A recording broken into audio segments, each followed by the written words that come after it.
Hello and welcome to the Footy Museum and the Footy Museum Podcast. I am Justin Whitty, co-founder of the Footy Museum, and I am joined, as always, by fellow co-founder Maria Van Dyken Lee, a person so nice you say her name thrice. Hey, see how I did that? That was pretty nice. good. Yeah, that's good. So, how are you, Maria? Good. Enjoying this wonderful weekend we're having. Very nice summer weekend here in Chicago. It is. Beautiful weather, block parties, events. Tacos, No news, tamales nothing festival. happening internationally. It's Sunday. No Why shit. would there be news? It's a slow news day. Yeah, very slow. Slow news day. Nothing unprecedented. I think there's an election in the fall, but no one's worried about that. We're just going day to day. Everything's fine. Yeah. Everything's fine. Why are you gripping the table so Oh, hard? no reason. But I'm wearing my United sponsored T-shirt because I did a recent software update for the airline industry, and I just kind of hit enter on Friday, It was and then a good went work on day? and took an early weekend. Yeah, I think it went Close the fine. laptop? Yeah, Went home? I'm like, hey, that's all I got to do today. And I did a little me time. I'm not going to answer my No, emails. you got to stay So, offline yeah. all weekend because it's a beautiful weekend. So anyway, that's funny because the whole world crashed on the software update, and we were pretending that I did it, which I obviously didn't.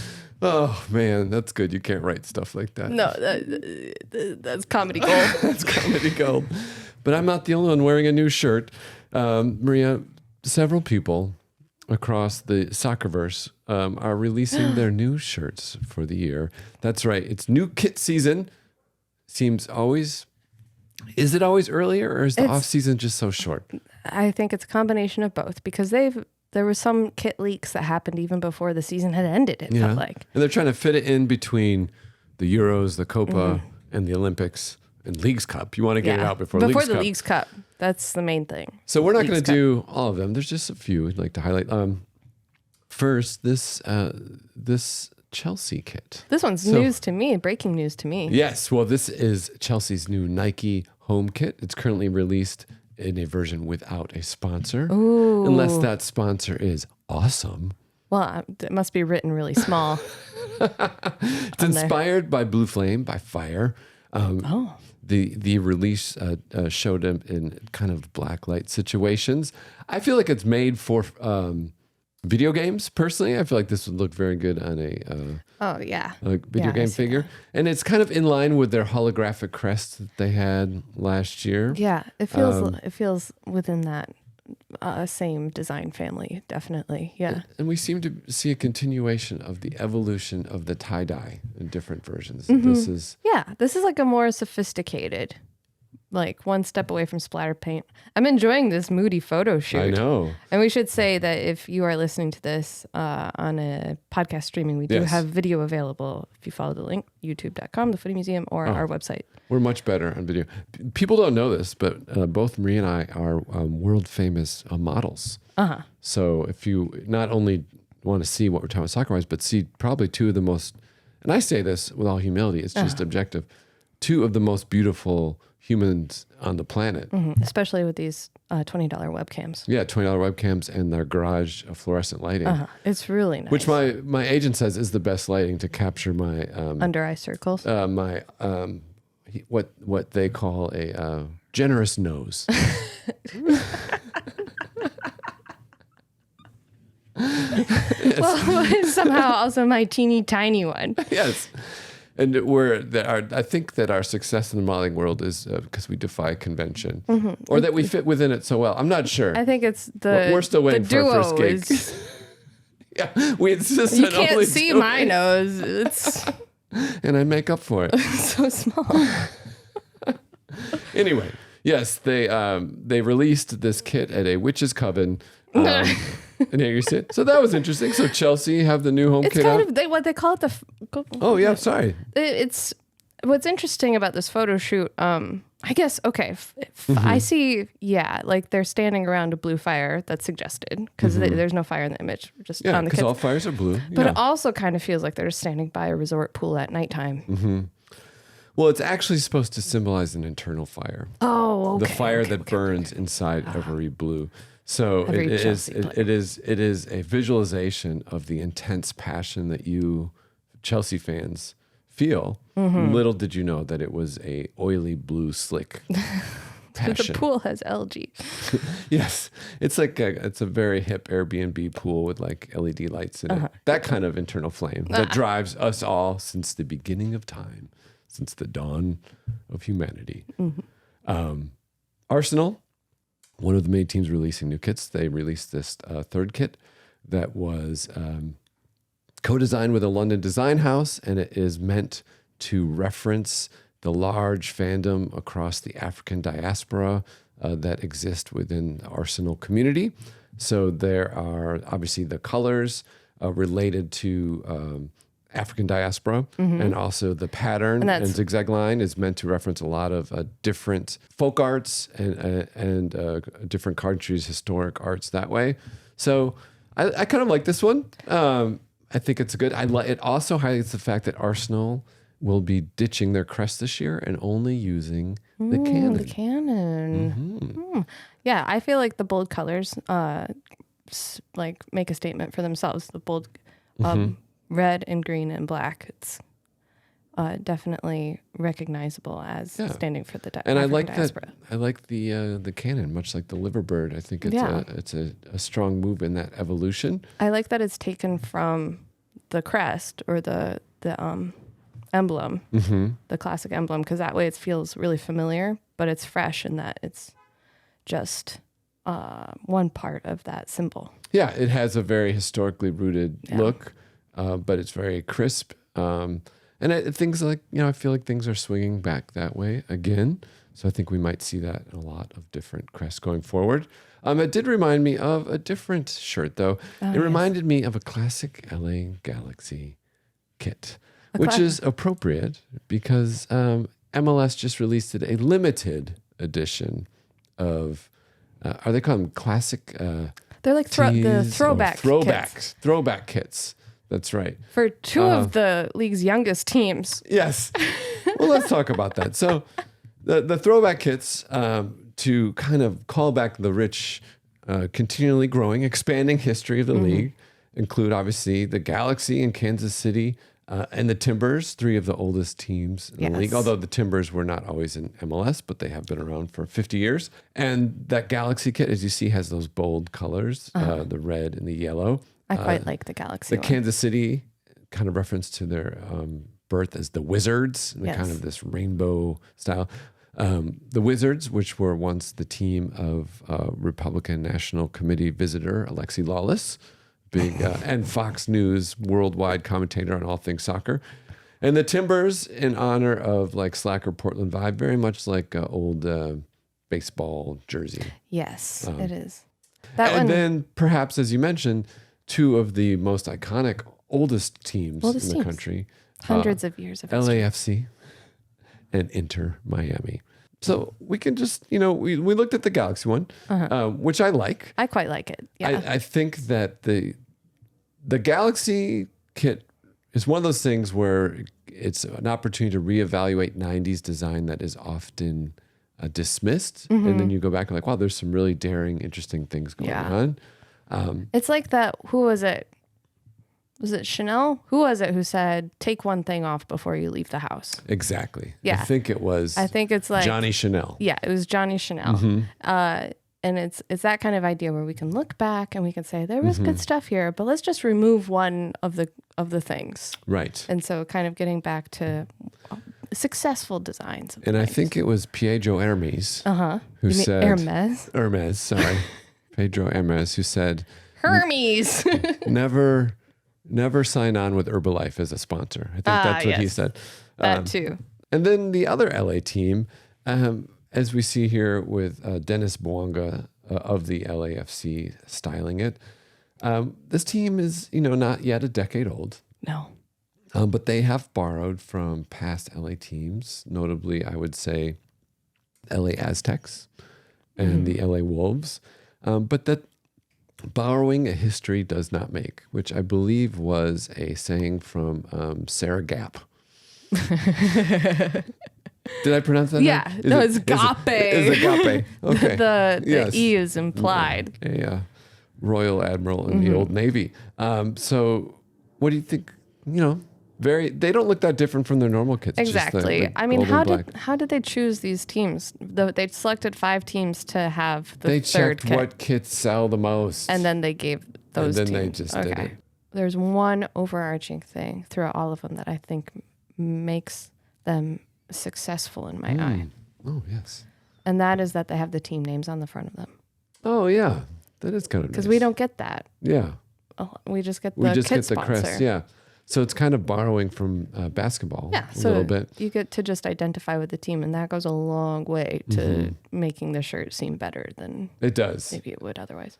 And it's funny because they seem classic, not in a footballing sense, but in a American sports sense. So they're uniquely American.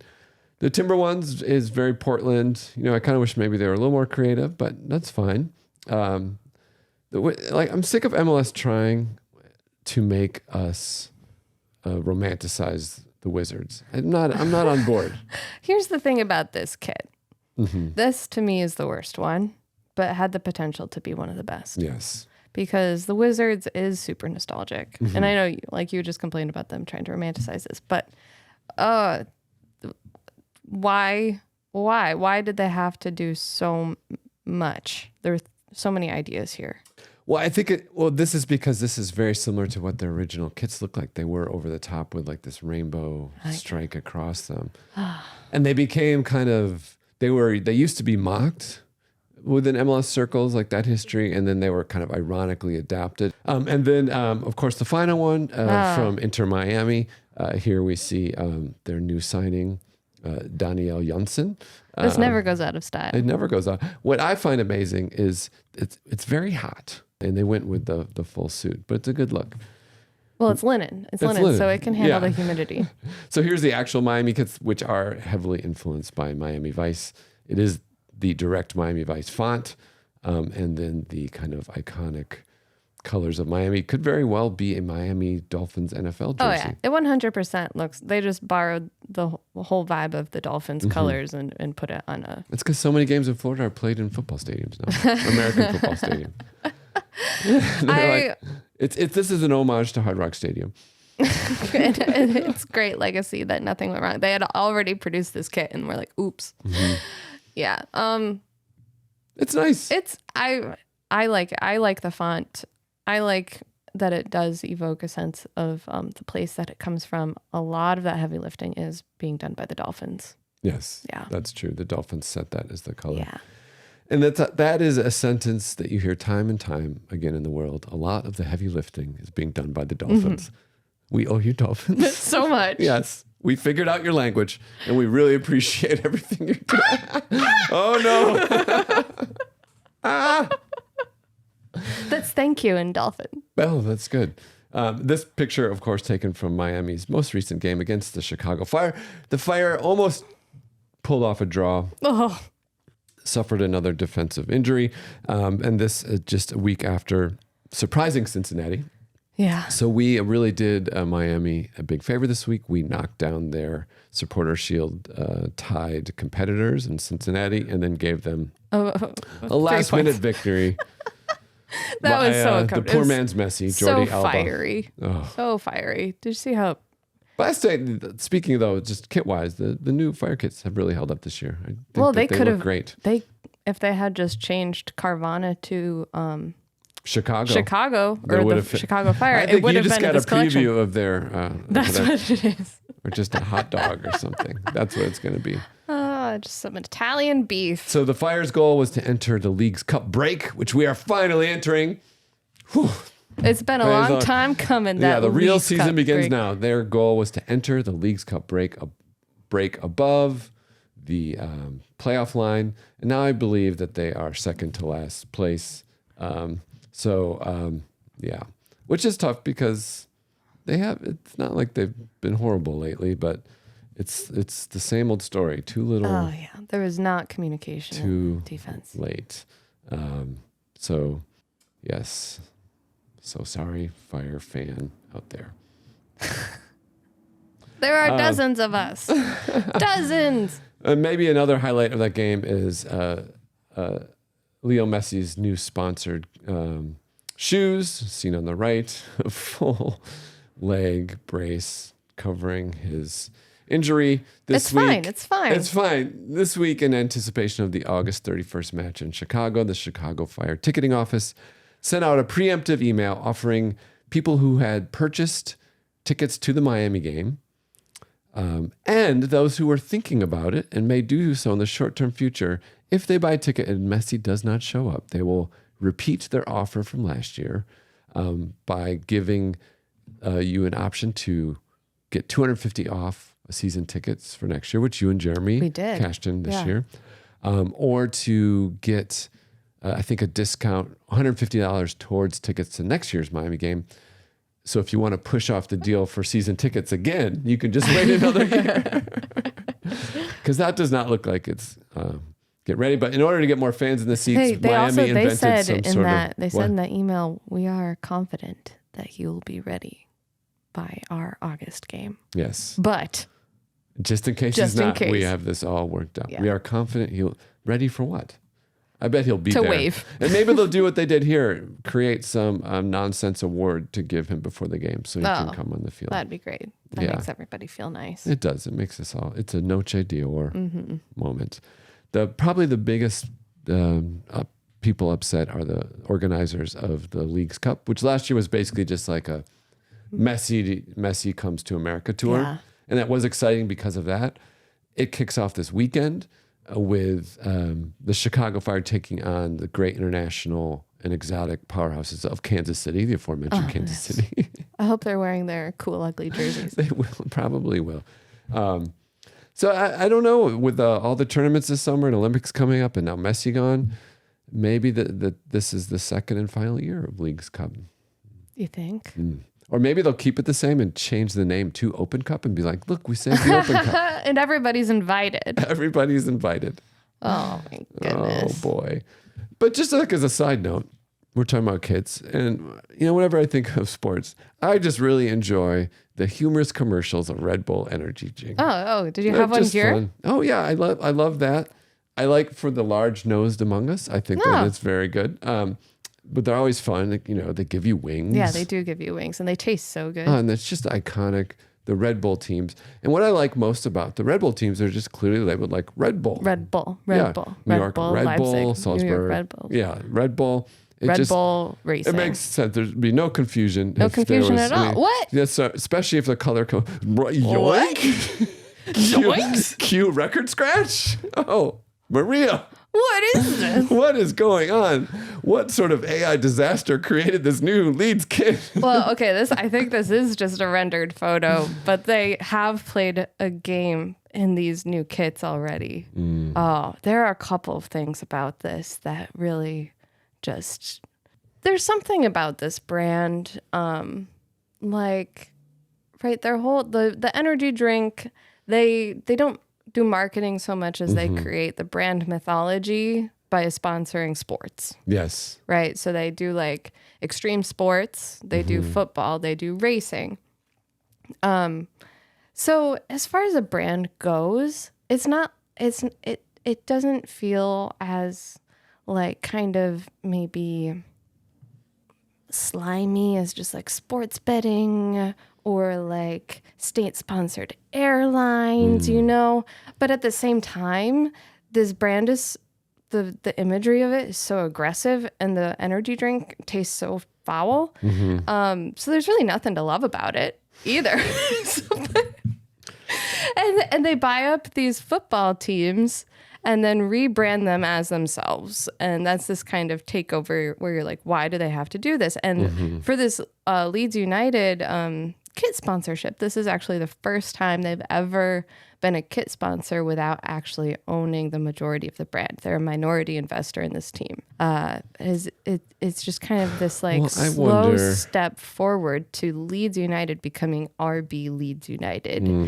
And that's like this kind of weird, I don't know that it's dissonance, but like a looming threat that this kit is like the first step forward in, and everybody's kind of anticipating this eventual rebrand takeover. But Here, I believe. Oh, good. I'm glad you had this. I had this queued up too. So this is the actual, not the computer generated, but which was pretty close. Here's the actual kit. Not that different. Not much better. So, you don't follow F1, do you? I'm aware of it because my brother-in-law and my nephews are very big F1 fans. Okay. Yeah. Well, this is them posing with Max Verstappen. Yes. Who's one of my... Verstappen. Sorry. How dare you? Sorry. With an orange shirt on, At least I don't say it like the British people. What do they say? Verstappen. This is Max. Yeah. Verstappen. And I am a fan of his. Mm-hmm. And so this was like this crossover event. I was kind of like, okay. And that's how the brand mythology like gets you on board almost, because I don't have a problem with Red Bull racing because it's just a race car, right? And this sport is kind of silly. Like, it's really interesting in some ways. It's also very problematic in other ways. Yeah. But the mythology is there, the brand mythology. And so when they do this crossover with this driver who I am a fan of, I'm like, there's a Red Bull driver, Max Verstappen, with his RB Leeds kit. And it's a crossover event that I'm like, this is the world I'm a part of. I just think that this deal was made when Jesse Marsh was still... You think? Was still the manager, and it was all made sense, and their goal was to be Leeds would have been the Premier League version of their franchise. Yeah. Well, I think visually it's just a mess. Well, here's the other thing. And for Leeds have been doing such great kits. They too. have. Yeah. Although when you go to the championship, the kits tend to get worse.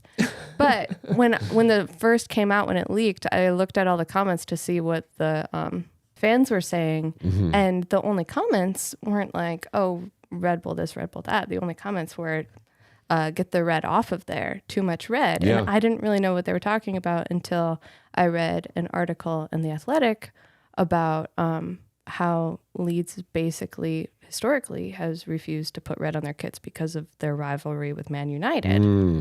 And so like people in the town like won't even wear red. Super fans will refuse red in any aspect of their lives. So that is going to be complicated with this partnership moving forward. Yeah, well, just one of the many updates happening around the world. Kit design. Very interesting. Speaking of designs, because the Olympics are starting, and that is another big international footballing event. I personally am excited to see U.S. Super Coach Emma Hayes take on the world in the Olympics, just devour all opponents. And I think it says a lot about our two national teams, where the U.S. women's first game is against Zambia. No knock on Zambia, but I would imagine the U.S. are favorites in that game. And you might think it might play into ratings that their first game is what you would hope would be a victory. And the U.S. men's team are playing France, the home team. So it's kind of reversed. Like, we are the red meat for the home team in the first match. We are. They're like, who's an easy win? It's like, we got to give the women get our most popular product, the U.S. women, a win. And France, we got to give them a gimme. And so they fed them the U.S. This is, we mentioned last week, and you tried to bring it up, but I was kind of like not clear on it. But the logo for the Paris Olympics. So here it is, larger. And you're not imagining things. It is a face. It almost looks like a Pixar style face in my mind. Yeah. But it is supposed to represent a gold medal, the Olympic flame, and also represent the woman that is the personification of the essence of France, the symbol of the French Revolution, the symbol of the Republic of France, and that is Mary J. Blige. Marianne, close. You may wonder, like, who is Marianne? Well, if you've ever seen this famous image depicting the revolution, used most famously to promote, or at least heavily influence, the play Les Miserables. I dreamed a dream of time gone by. Keep talking. That is Marianne in the middle. Life worth living. And she has appeared in many I forms. dreamed that love would never die. In numerous forms And throughout that France. God would be forgiving. Wow.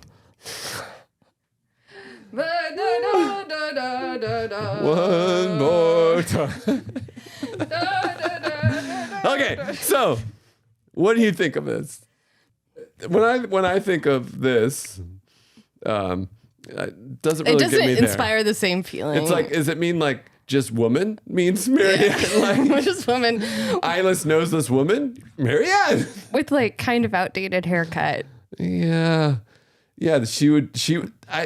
This is actually, they're embarrassed because the illustrator actually based it upon a one show extra on the sitcom Friends, who was their French neighbor, Marianne. So that would explain the haircut. And the very dark her lipstick. and Joey had an on and off again thing, and it was all language based. It was super cute and adorable. Oh. So that's really what it's about. Wow. Yeah. That's great. But we have that to look forward We to love that too. coming up.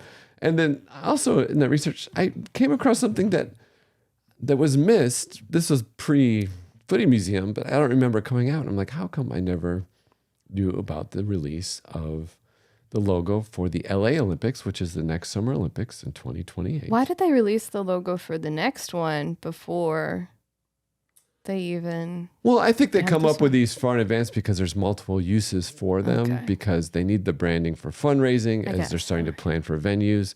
And it gives them an opportunity, a talking point to begin the process. Often the logo is the event or release that you can build momentum as you build it. And this, the A changing to represent all the different characteristics of Los Angeles. And then I realized the reason kind of got lost in the shuffle that it was released in 2020.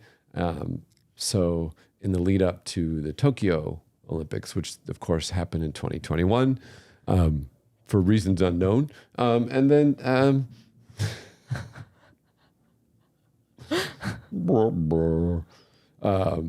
yeah, so I can't decide. And these aren't even all of them. There's more. So there's like the graffiti A, like the anarchy A. There's different. Okay. So the idea is it can have these different versions.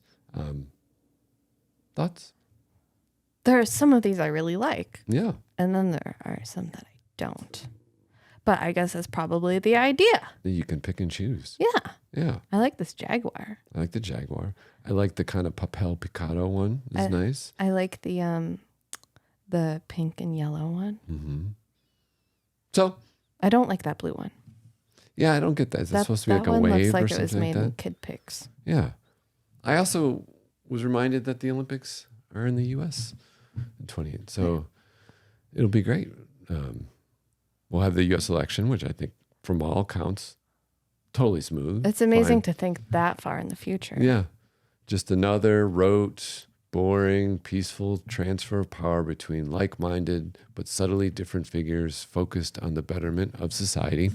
Whatever that means to them. Yeah, whatever. It just comes down to tie color, really. And then we'll have the World Cup, which will be totally smooth. Yeah, nothing's gonna happen. Nothing. There either. It'll basically be like the last Euros, but I in hear the US. the U.S. will be favorites because The U.S. will be favorites. Yeah. There'll be ease of flow of fans. The weather's gonna be good.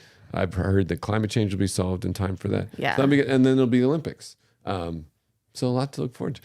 In the dearth of news in the world, in the absolute absence of controversy or drama in the existence on this planet, we have a few small things to add spice to our otherwise secure but mundane existences. It's nice to have these little things peppered through. And that's also the new tagline for the Footy Museum, that sentence I just said. We're happy to bring some interest to your small, miserable lives. Yeah. Speaking of which, we've been talking because some of you may know, some of you may not. We are actually focused on exhibits, actual physical exhibits you go to about the history and design of soccer. And we've been working to release our first American Tifo, which we'll have available for rent shortly. And it was supposed to come out this May. But this spring for me was very difficult. I lost my father, which 1 star. Do not recommend. 0 stars, I think. Oh no, 0 stars. Yeah. So that it just took some time, but we're back and we're working on that.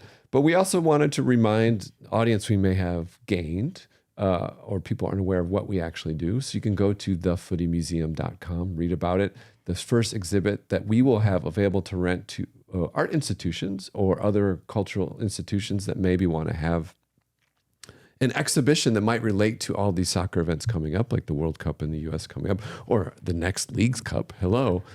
And this show focuses on the tifos and fan-made art that are so much a part of soccer culture. And we've been working with people from Atlanta United, from Austin FC, from Detroit City FC, on some really exciting projects, possibly Cincinnati as well. Chicago Fire, we've talked to people.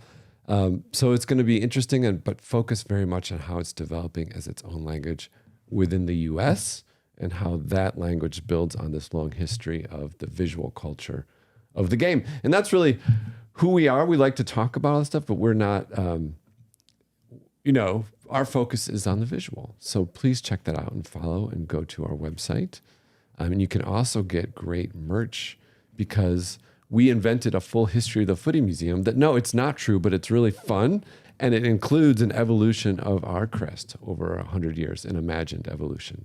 So check that out. And then follow us on social at the Footy Museum. And on YouTube. And on YouTube, watch these videos. You can see our beautiful model-esque faces and physiques. And then, follow us on Threads and Instagram. We're not on X very much. No. In fact, just not at all. Even though there's a lot of sports conversation there, we just can't. We don't operate that. Man. That's it. Do you have anything else?